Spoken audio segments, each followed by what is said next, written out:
Alin? Alin? Hindi na po kayo dyan. Sa murang edad, namulat na ako sa realidad ng buhay. Realidad na sa bawat pangarap, kalakip nito ang pagsusumikap. Ako'y isang biktima. Biktima ng maagang pagsubok. Pagsubok na ginamit ko bilang instrumento. Instrumento sa pag-ahon at pagtulong sa kapwa ko.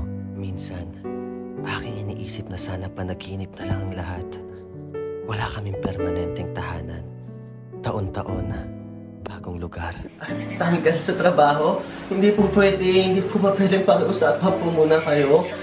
Hindi niyo po naintindihan eh. Ito lang po kasi yung bumubuhay sa pamilya ko.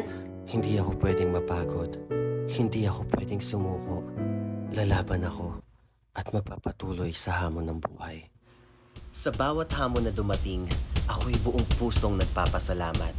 Kung hindi dahil sa mga pagsubok na tila kay hirap lampasan, kailanman hindi ko matatagpuan ang paraisong aking tahanan, ang probinsya ng Pampanga.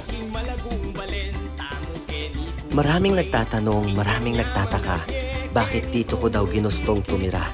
Sagot ko naman sino bang hindi mauhumaling sa taglay na kagandahan ng Pampanga?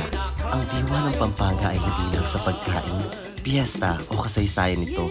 Nasa mga tao mismo, sa kanilang mga ngiti, gawa at kabutihan, mga alagad ng sining, mga mananahi, pinuno, mga mutya, mga lakan, mga modelo, at mga pang-araw-araw na bayaning nagbibigay buhay at kulay sa probinsya.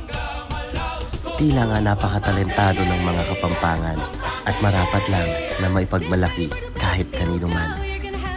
Sa Pampanga, hindi ka lang basta bisita, isa kang kabahagi ng buhay. Mapalad kung mapalad at dito ako itinadhana at buong pagmamalaking sasabihin ko, dito ko itatayo ang legasiyang aking pinapangarap. Pakamalanda ka, Pampanga!